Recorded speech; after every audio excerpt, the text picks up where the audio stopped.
She was 94 years old, and every single morning she got up from the floor without using her hands.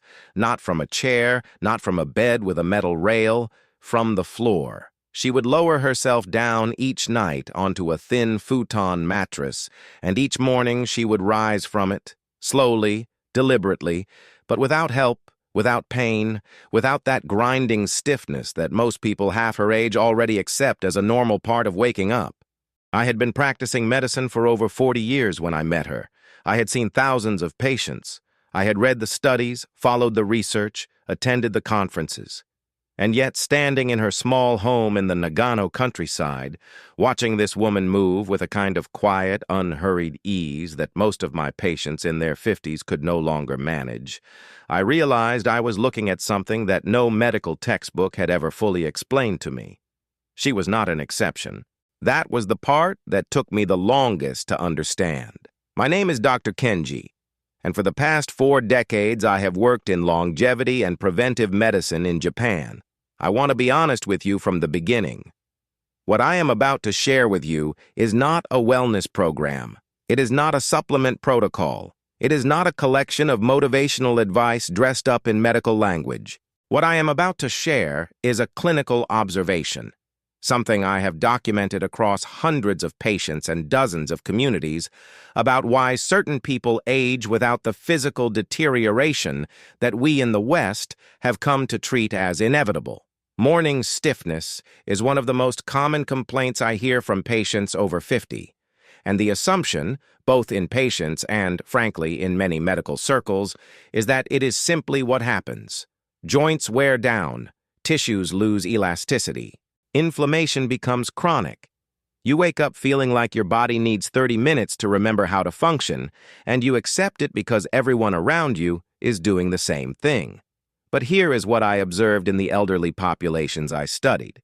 People in their 80s, 90s, and beyond. People who had no formal exercise regimens, no expensive supplements, no access to physical therapy. They did not experience this, not because their bodies were genetically different. Not because they were unusually fortunate, but because of what they did in the hours before they went to sleep. The nighttime window, those 2 to 3 hours between the evening meal and the moment of lying down, is, from a physiological standpoint, one of the most consequential periods in the entire 24-hour cycle for joint and tissue health. And almost nobody in the modern world is using it correctly. What I documented in these long-lived Japanese communities was a set of habits, not dramatic interventions, not medical procedures. Habits, specific repeatable behaviors that, practiced consistently over years, created measurable biological outcomes. Joints that remained lubricated, spinal discs that maintained their hydration, connective tissue that continued to recover overnight, instead of tightening into the stiffness that greets so many people at dawn. Over the next several minutes, I am going to walk you through each of these habits, one at a time. I will explain not just what they are, but what they do inside your body, the biological mechanism behind each one, so that you understand why they work, and why, in their absence, stiffness compounds year after year after year. This is not about living like a Japanese elder. It is about understanding what those elders understood, often without being taught it explicitly, about what the body needs in the hours before sleep in order to repair itself correctly while you rest. Stay with me, because the first thing you need to understand is what is actually happening inside your joints and tissues while you sleep, and why for most people over 50, that process is working against them. Before I continue, I want to ask you something simple. If you have ever woken up stiff, if you have ever felt that your body takes the first hour of the morning just to get back to baseline, subscribe to this channel. What I share here is not content for general audiences. It is clinical observation translated into practical guidance, built specifically for people who take their long-term health seriously. If that describes you, you are in the right place. Now let me continue. Most people think of sleep as a period of rest, and in many ways it is.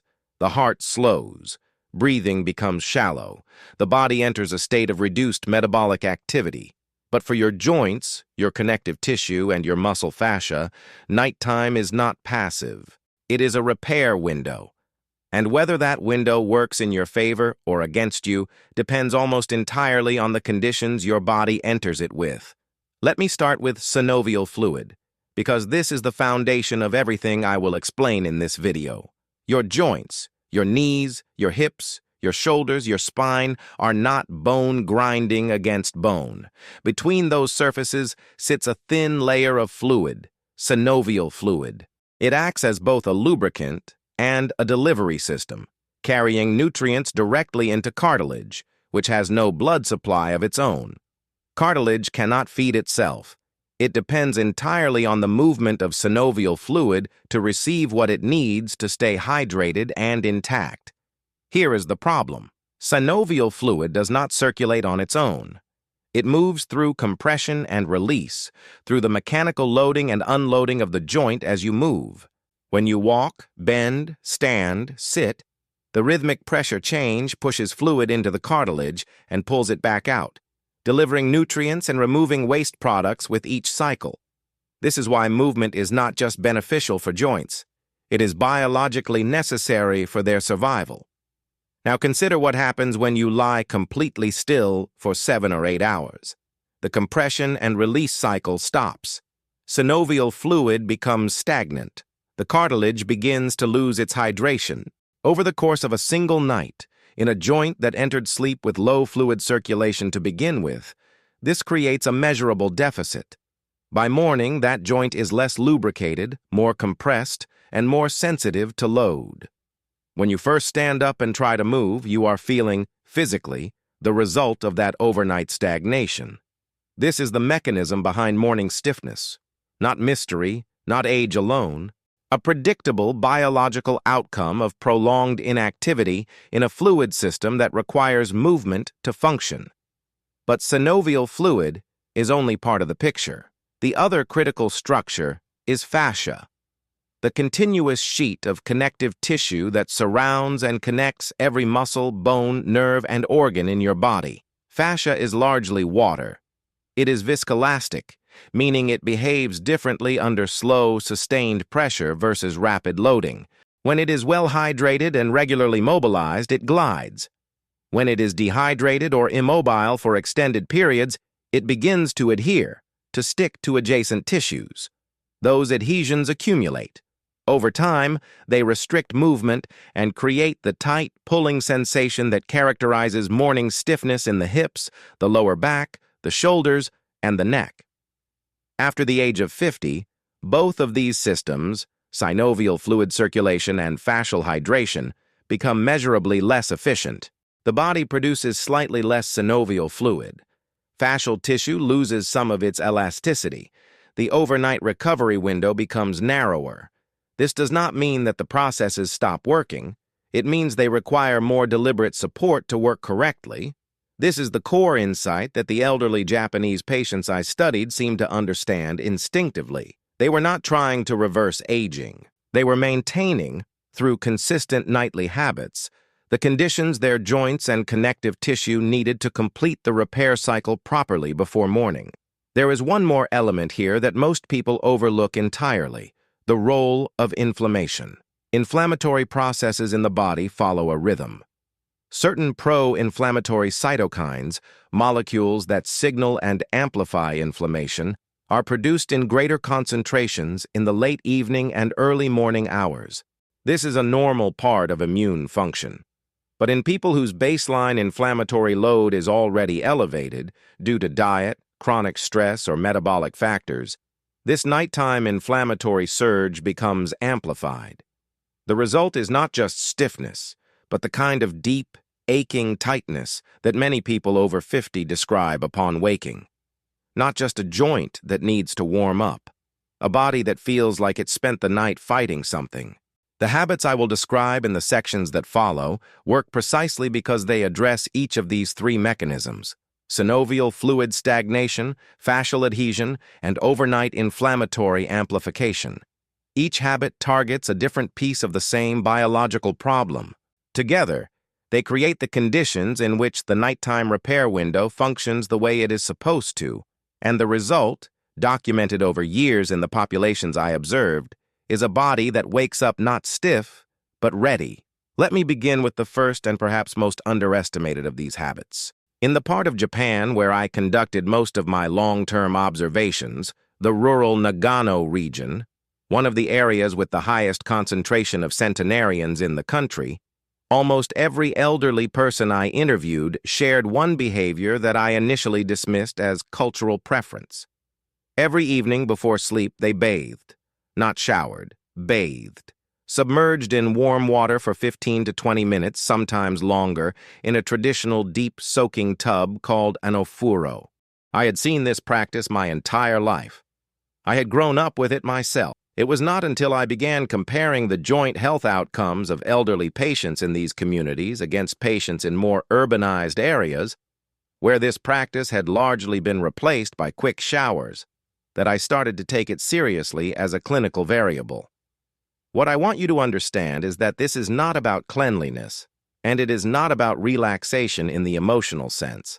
What happens to your body during a 15 to 20-minute warm water immersion taken 60 to 90 minutes before sleep is a specific and measurable physiological sequence. And for adults over 50, that sequence directly determines how well the joints and soft tissues recover overnight. Here is the mechanism. When you immerse your body in warm water, at a temperature of approximately 40 to 41 degrees Celsius, which is about 104 to 106 degrees Fahrenheit, several things happen simultaneously.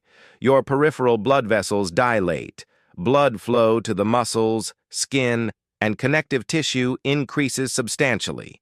The viscosity of synovial fluid decreases. It becomes thinner, more fluid, more capable of penetrating cartilage and circulating through joint spaces. Muscle tissue, warmed and well perfused, releases held tension in a way that neither passive rest nor superficial heat application can fully replicate. At the same time, your core body temperature rises modestly by approximately half a degree to 1 degree Celsius.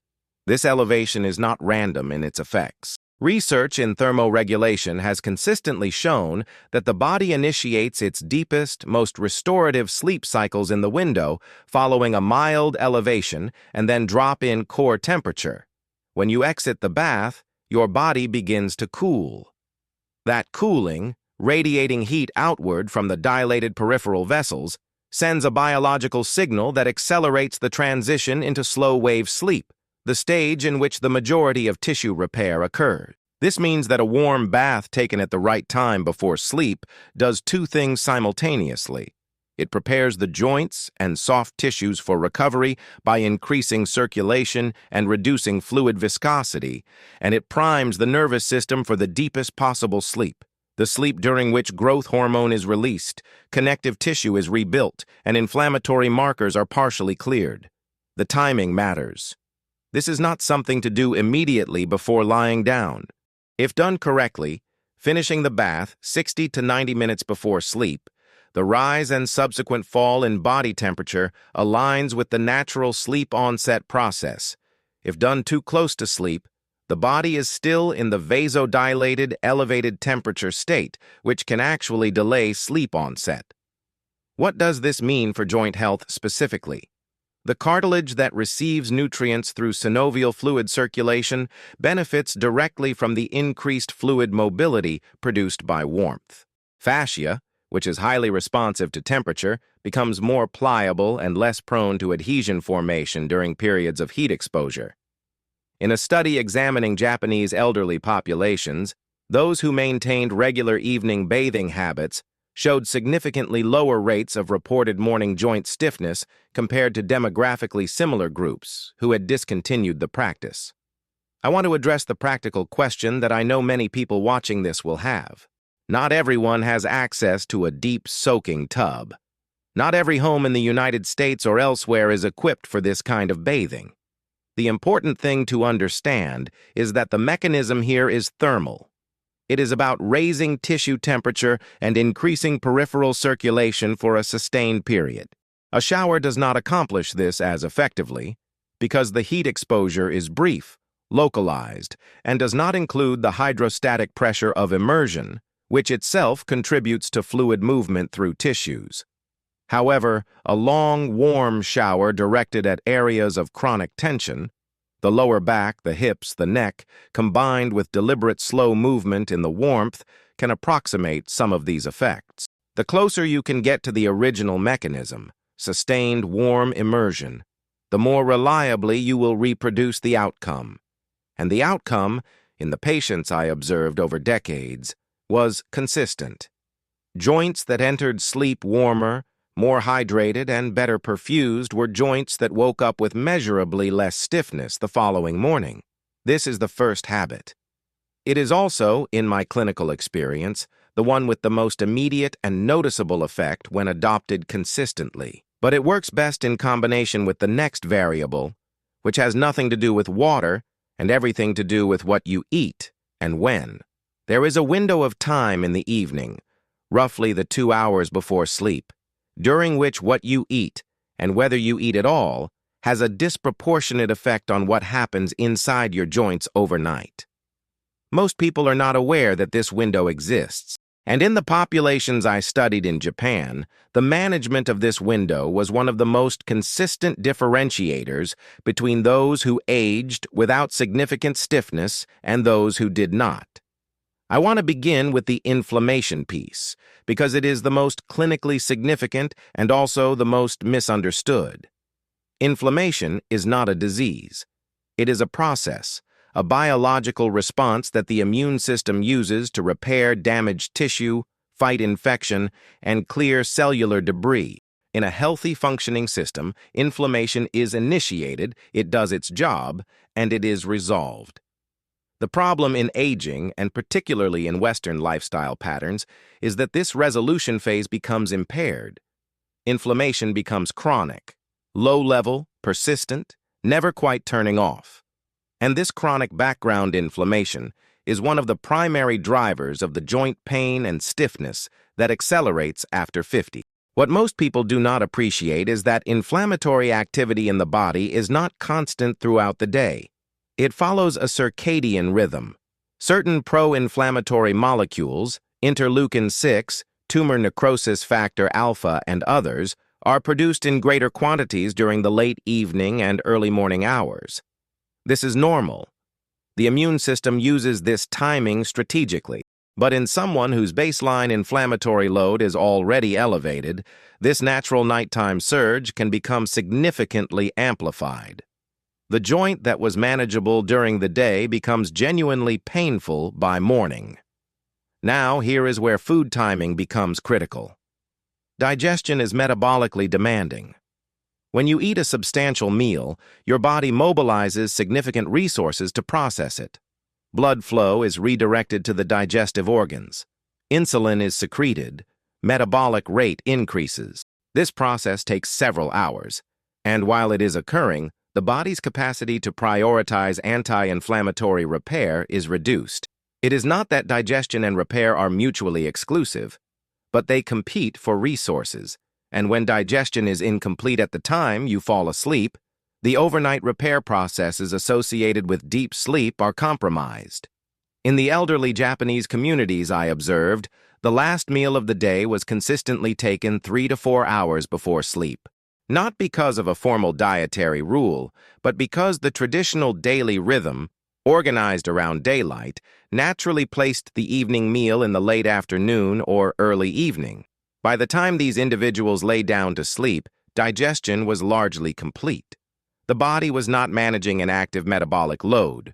It was available physiologically to focus on repair. Beyond timing, there is also the question of what those final evening hours involve in terms of food and drink. The research here is quite specific, and it aligns closely with what I observed clinically. Refined carbohydrates and high glycemic foods consumed in the evening create a pattern of blood sugar fluctuation that directly amplifies overnight inflammatory signaling. Alcohol, which many people associate with relaxation and better sleep, disrupts slow-wave sleep architecture, the deep stage in which tissue repair occurs, and simultaneously raises several pro-inflammatory markers. Processed foods high in omega-6 fatty acids shift the body's inflammatory balance in a way that compounds the natural nighttime inflammatory surge rather than moderating it. In the traditional Japanese evening meal, these inputs are largely absent. The meal is light. It is built around foods that I will describe in detail in the next section. But the structural point is this. The elderly patients in these communities were not consuming inflammatory inputs in the hours before sleep. Their bodies entered the nighttime repair window with a low inflammatory load during digestion and with blood sugar stable. Those three factors together created the biochemical environment in which overnight joint recovery could proceed without interference. The practical implication for anyone over 50 is this. The 2 hours before sleep are not a neutral period. They are an active phase in which your body is either being prepared for repair or being burdened with additional metabolic work. A late-night snack that seems harmless, a handful of crackers, a glass of wine, a small dessert, initiates a digestive and glycemic response that will still be running when you fall asleep. And the joints that you wake up feeling stiff in the morning are, in part, the joints that spent the night in a slightly more inflammatory, slightly more poorly perfused state because of what happened in those final hours before sleep. This is not about deprivation. It is about timing. And it is about understanding that the body's repair capacity is finite, and everything you ask it to do in those late hours costs something. In the next section, I will tell you specifically what the elderly Japanese in these communities ate at dinner, and why those particular foods create a measurably different overnight environment for joints and connective tissue. When I began systematically documenting the dietary habits of elderly patients in the high-longevity communities I studied, I expected to find variety. I expected different households, different preferences, different approaches. What I found instead was a striking consistency, particularly in the evening meal. Across households separated by geography, income, and family structure, the same core foods appeared night after night in similar forms, not because these people were following a prescribed diet, but because these foods had been part of their daily lives for so long that they were simply what dinner looked like. I want to walk you through the most clinically significant of these foods and explain specifically what each one does at the level of tissue and joint biology.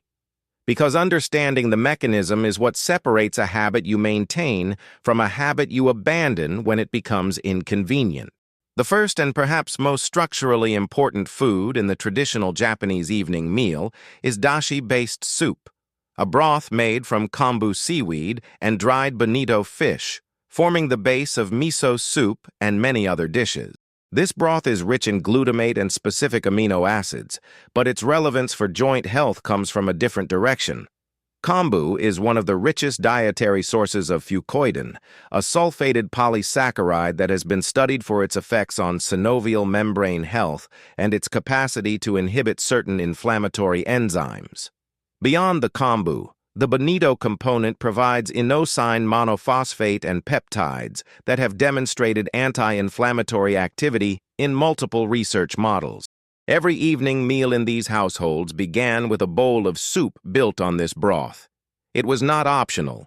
It was not a side dish. It was the foundation of the meal. And from a joint biology standpoint, this matters because the anti-inflammatory compounds in the broth are consumed warm, in a liquid form, with high bioavailability in the hours before the body enters its overnight repair cycle. The second category of food is small, cold water fish. Sardines, mackerel, or horse mackerel, typically grilled or simmered in a light seasoning. These fish are consumed with the bones, which is important. The bones of small fish, when softened through cooking, provide a direct dietary source of type I collagen, calcium, and hydroxyproline, a specific amino acid that is a building block for the collagen matrix of cartilage and connective tissue. The omega-3 fatty acids, EPA and DHA, in these fish are well-documented inhibitors of the inflammatory pathways most directly associated with joint degradation. Unlike plant-based omega-3 sources, which require conversion steps that become less efficient with age, EPA and DHA from fatty fish are immediately bioavailable. The third element is fermented soybean products, primarily natto or miso. The fermentation process in these foods produces vitamin K2 in a form called MK7, which has a specific and well-documented role in directing calcium away from soft tissue and arterial walls and toward bone. For joint health, this matters because calcium deposits in soft tissue and cartilage accelerate degradation. K2 also activates matrix GLA protein, a key inhibitor of tissue calcification. Beyond the K2 content, the fermentation process produces nattokinase and a range of bioactive peptides that support circulation, including the microcirculation to joint tissues that, as I described earlier, is critical for overnight recovery. The fourth food is tofu or other forms of minimally processed soy. This is relevant primarily for its isoflavone content, specifically genistein and daidzein, which in multiple clinical studies have demonstrated the capacity to inhibit interleukin-1 beta, one of the primary cytokines responsible for cartilage degradation in both osteoarthritis and age-related joint decline. The effect is not dramatic in any single meal, but consumed consistently over years, as part of an evening meal taken before the overnight inflammatory window, it represents a meaningful biological input. The fifth and final element I want to highlight is not a single food, but a preparation method: the consistent use of ginger and turmeric in evening cooking. Both contain compounds, gingerols and curcumin respectively, with well-documented inhibitory effects on COX2, the enzyme most directly responsible for the production of prostaglandins that drive joint inflammation. The bioavailability of curcumin in particular is limited when consumed in isolation, but when combined with the fat in fish or the piperine in black pepper, both of which are common in these traditional preparations, absorption increases substantially. What strikes me, looking at this list as a physician, is not that any one of these foods is a miracle. It is that every single one of them, consumed together as part of a consistent evening meal, provides a different piece of the same biological intervention, reducing the overnight inflammatory load, supplying raw materials for connective tissue repair, supporting the microcirculation that delivers nutrients to cartilage, and modulating the enzymatic pathways most directly responsible for joint degradation. This is not a coincidence. These foods were not chosen from a nutritional database. They were selected by generations of lived experience, by bodies that learned, slowly, empirically, what sustained them. The elderly people in these communities did not know the names of the compounds in their soup. They simply knew that this was how you ate in the evening. The next habit I want to describe operates at a different level entirely, not chemical but mechanical. And it involves something that most Western adults stop doing unconsciously sometime in their 40s. There is a test that researchers in the field of longevity medicine have used for decades to predict mortality risk in middle-aged and older adults. It is disarmingly simple. You stand in the middle of a room, then you sit down on the floor without using your hands, your knees, or any surface for support, and then you stand back up, the same way, without assistance. The test is called the sitting rising test, and it was developed by Brazilian physician Claudio Gil Araujo after observing that this single movement, or the inability to perform it, correlated remarkably well with all-cause mortality over a 10-year follow-up period. The study, published in the European Journal of Preventive Cardiology, found that adults who could not complete the movement without support had a mortality rate 5 times higher than those who could complete it with no support points at all. I mention this test not to alarm anyone, but because it illustrates in a concrete, measurable way something that I observed clinically in the Japanese elderly I studied long before this research was published. The people who maintained the ability to get down to and up from the floor as a routine, daily activity were categorically different in their joint mobility, spinal health, and muscle function compared to those who had gradually surrendered this movement pattern. In traditional Japanese households, floor living is not a fitness choice. It is an architectural and cultural reality. Meals are eaten at low tables. Socializing occurs on cushions. Sleep happens on futon mattresses laid directly on tatami. The act of getting down to the floor and rising from it is performed multiple times every single day for the entirety of a person's life. It is not exercise. It is just what living looks like. From a joint biology standpoint, this repetitive, full-range movement pattern does something that no amount of walking or conventional exercise fully replicates. Let me explain why. Sitting down onto the floor and rising from it requires simultaneous deep range of motion across multiple joints. The hips must flex past 90 degrees, the knees go through their full range of flexion, the ankles dorsiflex under load, and the spine must maintain or restore its natural curves under changing gravitational demand. This is not a partial movement. It is a complete mechanical loading and unloading of the lower body's joint system.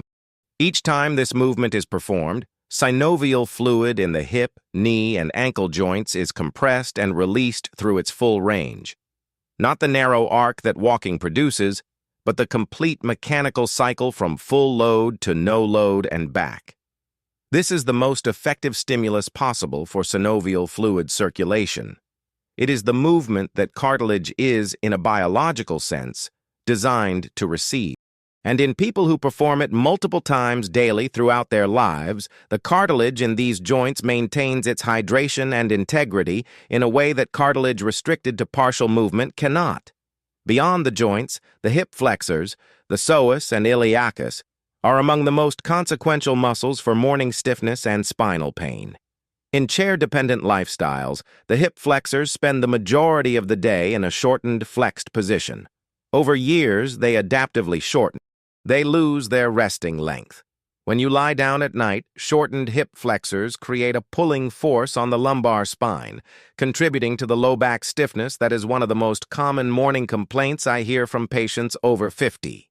In floor-living populations, the repeated full hip extension required to rise from the ground maintains hip flexor length continuously. The muscle never has the opportunity to adaptively shorten because it is regularly asked to lengthen under load. The spinal extensors and rotators undergo a similar process. Getting up from and down to the floor requires the spine to move through patterns, including rotation and lateral flexion, that seated and walking postures never demand.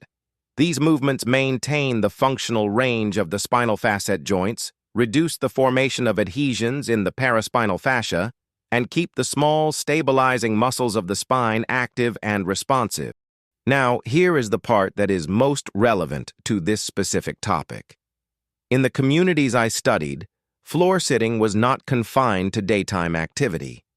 The evening routine, sitting on the floor for dinner, for conversation, for reading, for the quiet hour before sleep, meant that these movements were performed in the hours immediately before the overnight repair window began. The joints entered sleep having been loaded through their full range. The fascia had been mobilized. The synovial fluid had been circulated. The hip flexors had been lengthened. The body was going into sleep having just completed a full mechanical cycle, exactly the preparation that the overnight recovery process required. For someone reading this in a home where floor sitting is not part of daily life, I am not suggesting that you redesign your living space. What I am suggesting is that deliberate floor time, 10 to 15 minutes of sitting on the floor in the evening, combined with the act of getting down and up, approximates the mechanical stimulus in a way that is accessible to almost anyone. The movement itself is the medicine. The frequency and the timing are what give it its effect.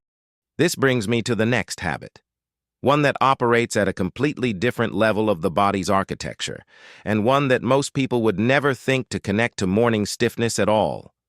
The spine is a compression structure. Every hour you spend upright, standing, sitting, walking, the intervertebral discs are under axial load. Gravity pushes the vertebrae toward each other. The discs, which act as hydraulic shock absorbers between them, are gradually compressed throughout the day. Fluid is pushed out of the disc nucleus. By late afternoon, the average person is measurably shorter than they were in the morning, by approximately 1 centimeter, because of this cumulative spinal compression. This is not pathology. It is normal biomechanics. The reason this matters is what happens, or should happen, during sleep. When you lie down and the spine is unloaded from gravity, the discs begin to rehydrate. Fluid is drawn back in through osmotic pressure. The nucleus pulposus, the gel-like core of each disc, expands and restores its height. This is why you are tallest in the morning, immediately after sleep, and why the morning should be the time when spinal mobility is at its best. Under the right conditions, sleep is a spinal decompression session. Under the wrong conditions, it is not. What determines whether the spine decompresses correctly during sleep is primarily the sleeping surface and the position in which the body rests. These two variables control whether the spinal muscles remain in tension overnight, fighting to maintain a neutral position against an uneven or overly compliant surface, or whether they release completely, allowing the discs to rehydrate undisturbed. In the Japanese households I studied, sleep occurs on a futon, a thin, firm cotton mattress laid directly on the floor or on a low wooden base. The firmness of the traditional futon is not incidental. A surface that is too soft allows the pelvis and heavier body segments to sink, creating a lateral curve or excessive lumbar flexion that the paraspinal muscles must resist throughout the night. A surface that is appropriately firm distributes the body's weight evenly, allowing the spine to rest in or near its natural curves without muscular effort. Research in sleep surface mechanics supports this. Studies comparing outcomes on different mattress firmnesses consistently find that medium to firm surfaces produce lower morning pain scores in people with chronic lower back stiffness compared to soft surfaces, despite the common assumption that softer means more comfortable. The mechanism is straightforward. On a firm surface, the muscles of the spine can fully release because the surface provides consistent, even support. On a soft surface, those muscles remain in low-level contraction all night, working against the uneven support beneath them. 8 hours of low-level muscular contraction is not rest. It is fatigue accumulated during sleep. Sleep position compounds this effect. The most mechanically favorable position for spinal decompression is supine, lying on the back, with the lower limbs in a position that allows the lumbar spine to rest in neutral. In traditional Japanese sleep culture, this position is common. There is no thick pillow stack propping the head forward. There is no lateral bend induced by an uneven mattress. The body lies flat, supported evenly, and the spine is free to undergo its natural overnight decompression cycle. Side sleeping, the most common position in the West, is not inherently problematic, but it requires precise pillow height to keep the cervical spine neutral, and it introduces rotational forces through the thoracic and lumbar spine that can, over time, create asymmetrical fascial tension. People who sleep on their side with the top knee dropped forward, a very common and natural resting position, are spending 7 or 8 hours with the pelvis rotated and the iliotibial band, piriformis, and hip external rotators under continuous stretch. They wake up with hip and lower back stiffness and attribute it to age. In many cases, it is simply the result of the position they maintained for the past 8 hours. Stomach sleeping is the most mechanically compromised position for the spine. It forces the cervical spine into sustained rotation, the head must be turned to one side to breathe, and creates extension in the lumbar region that compresses the posterior spinal elements rather than decompressing them. In the populations I studied, this position was rare. In the patients I treated for chronic neck stiffness and morning cervical pain, it was extremely common. The practical takeaway here is not that everyone needs to purchase a traditional Japanese futon, though if that option is available, it is worth considering. It is that the sleeping surface and position have direct, measurable consequences for spinal disc hydration, paraspinal muscle recovery, and morning mobility. If you wake up stiff in the spine, particularly in the lumbar and cervical regions, and you sleep on a soft mattress in a lateral position with the top knee dropped, you have a clear mechanical explanation for your symptom. A mattress that is too soft can be modified by placing a firm board beneath it. A side sleeping position can be corrected by placing a pillow between the knees, maintaining pelvic alignment, and reducing the rotational load on the lumbar spine. These are not exotic interventions. They are mechanical corrections to a mechanical problem. What happens inside the joints and spine during sleep is largely determined by the position those structures are held in throughout that sleep. The last habit I want to describe, the one that the elderly Japanese patients I observed performed in the 10 minutes just before lying down, is the one that, in my clinical experience, most directly bridges the gap between the day's accumulated tension and the overnight recovery that should follow. I want to be precise about what I am describing here because it is easy to misunderstand it as stretching, and it is not stretching. Stretching, in the way most people practice it, is an attempt to lengthen a muscle by pulling it to its end range and holding it there. What the elderly Japanese patients I observed did in the minutes before sleep was something mechanically different. It was not about reaching further.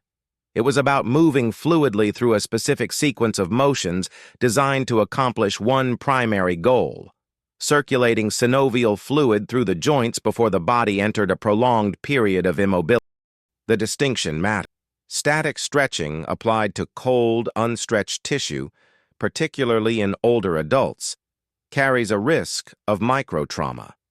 Held positions at end range can compress synovial membranes and create the opposite of the effect intended. What I observed in these communities was movement that was continuous, low velocity, rhythmic, and never held at end range. It looked almost like a slow, private ritual. It was, biologically, a preparation protocol. Let me describe what the sequence involved and then explain the specific physiological mechanism behind each component. The sequence typically took between 8 and 15 minutes.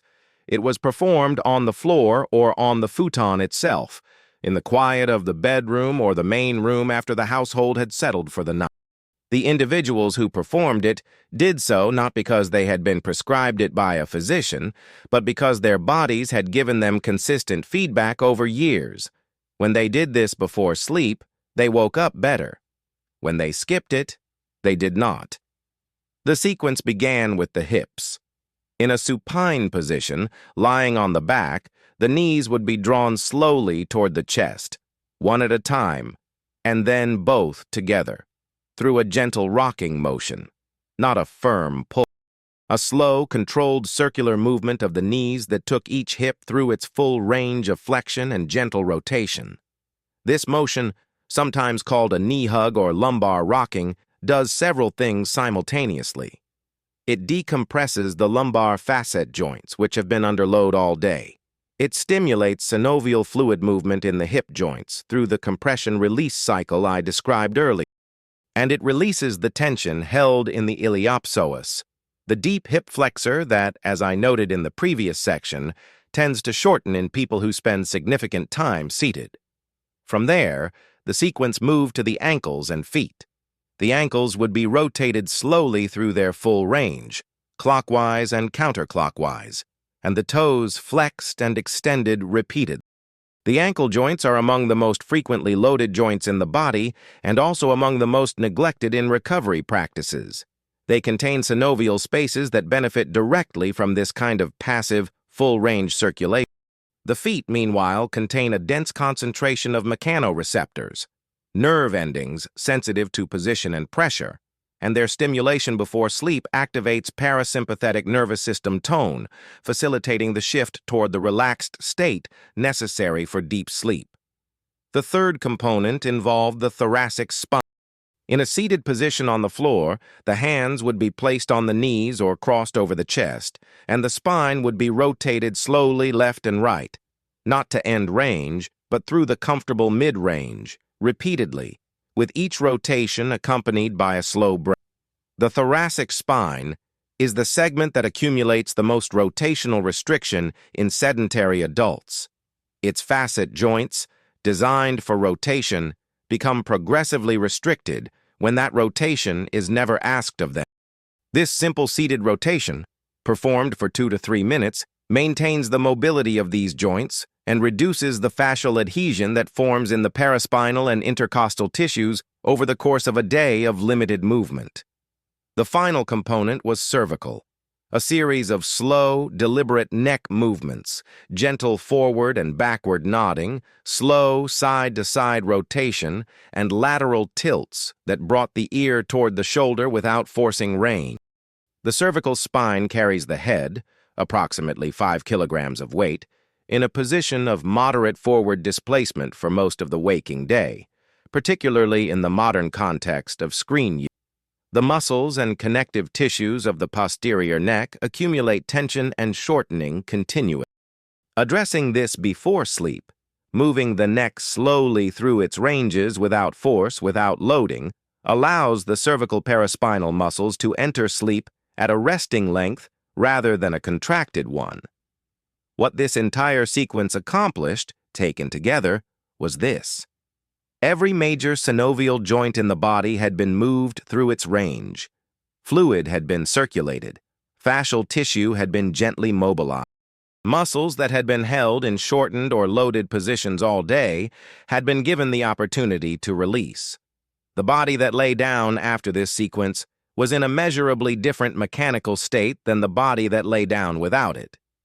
The cumulative effect of this practice, performed nightly over months and years, is not dramatic on any given night. It is gradual. It is the difference between a joint that receives adequate fluid circulation every single night for decades versus one that enters years of sleep in a state of stagnation. Over time, the cartilage that is consistently nourished maintains its integrity. The fascia that is regularly mobilized does not accumulate the layers of adhesion that restrict movement and create pain. The spine that enters sleep in a neutral, released state decompresses fully. The body that performs this practice every night, as the elderly patients I studied did, without thinking of it as a medical intervention, simply because it was what they did, is a body that wakes up with significantly less accumulated restriction than the one that went to sleep without it. This is the final habit in the sequence I have described. But I want to close this section by returning to something I said at the very beginning, because I think it becomes clearer now that you have all the pieces. When I look at everything I have described in this video, the warm bath, the meal timing, the specific foods, the floor habit, the sleeping surface, the pre-sleep movement sequence, the first thing that might come to mind is that this is a long list. 6 distinct habits, each with its own mechanism, each requiring attention and consistency, and I understand why that can feel overwhelming.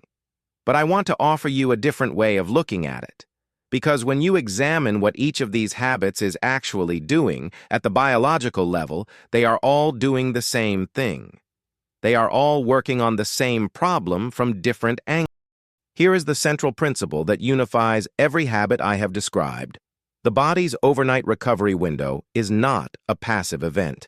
It is an active biological process, and like all active processes, requirements, conditions that need to be met for it to function correctly. When those conditions are met, the process proceeds.